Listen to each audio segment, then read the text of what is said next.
let's go deeper on regulation, because you were always Sure. gobsmacked that this market never got regulated, because you felt the sharp end of the stick at regulation. You grew up on Wall Street. I took my Series 7 and my Series 63 exam in 1993, and I got schooled in all the rules and the laws, and you and I both grew up in an environment that was a hangover from the stock market crash and the depression, where everything was under the microscope. And so when you first saw Bitcoin, I guess you're thinking there's no way a financial instrument goes unregulated. Now it has gone unregulated. What was your whole view of that? And are you still surprised that the government didn't jump in? One thing to my fault, a mistake I made, I should have looked at Bitcoin more closely.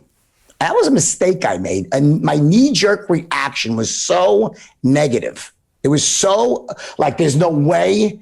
It's a scam. And remember also, it was first linked to Silk Road. Yeah. So it wasn't like, and that's how a lot of things start. Like the internet when it first started was it's a use case. It kept it alive. Right? The Silk Road kept it alive. Right? Right. Of course.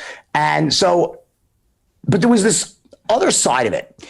There's been many times in the past when people have tried to launch their own currency in the United States, and they all end up in jail. All of them. A guy has this, it's many a WorldCoin, there's many instances in the past. The brilliance of what this coder, whoever he is, what he did, and his remaining anonymous and turning it into this sort of idea bigger than himself was fucking brilliant. But what I felt, my knee jerk was so strong, and I'm like, there's no way it's going to have to get shut down, is that I never bothered to look at the actual fundamentals behind Bitcoin. The scarcity, the way the difficulty adjustments, the way the actual economics of Bitcoin really create over the long term a very stable reserve currency, which is, I think, ultimately what it's going to be, is some sort of global or universal, even when Harry Mudd from Star Trek is one bit of this. So in other words, I really can see over time how this can become a truly universal asset that can be used as a reserve for other things. It solves so many problems that currently exist right now in the central banking system, and as a result of people still being drunk on Keynesian economics and that sort of monetary policy that comes with expanding and contracting the money supply. When in fact, I think a lot of that is just simply, it's almost like it's the effect going before the cause. You know what I'm saying? It's like the solution's creating the problem in many cases. Now, I think at the end of the day, it's going to lie somewhere in the middle. I don't think nation states are going to ever give up their sovereign ability to increase and decrease the money supply. I think it's going to be a long time before that happens. They'll probably take some sort of reset of the entire world financial system. But I didn't look deeply enough at Bitcoin to say, what exactly is it? Right. And once I'll admit that. Yeah. And you had come from a world where you probably looked very suspiciously on anything that felt pump and dumpy. So you probably initially were like, this thing smells wrong. It walks like a duck. It floats like a duck. It quacks like a duck. It's got to be a duck.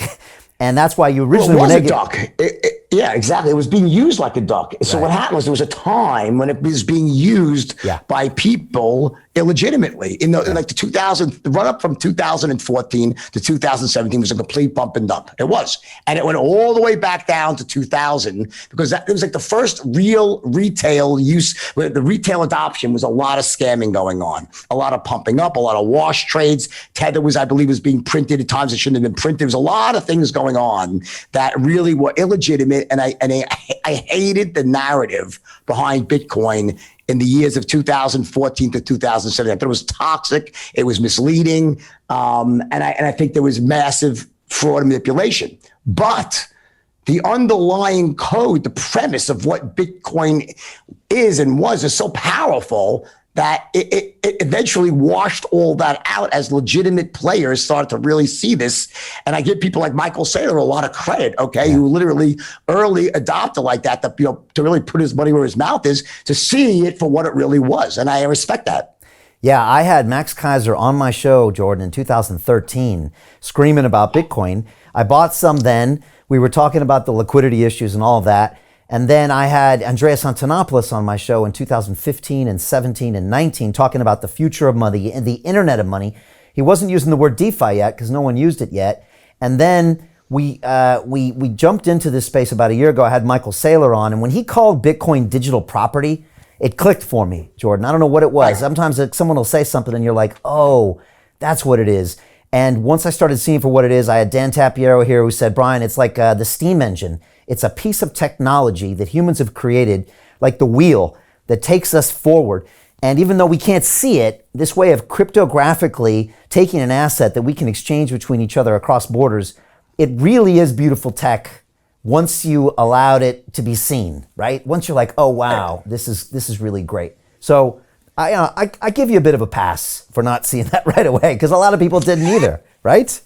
No, listen, Warren Buffett, and Jamie Dimon, always very, very smart. I'd say almost the more you knew about finance, the harder it was to see the value in it. Yeah. Seriously, there was an inverse relationship. And especially, as you said, I think you pointed out something very important in my purview, is that someone who was involved in pump and dump and knew it so intimately, it was like, it was like, whoa. It was like, to me, it was like that colored it so strongly, and it was happening, and it did cause a massive crash in the asset in 2017 as that bullshit got washed out of the system and it formed a new base. That's when I started saying, wait a second, this next ride is very different than the last one. It was a lot more people talking about digital gold or digital property. It was more institutional in nature starting to come into it. Everything was beginning to change. And that's when I started to look at it more closely.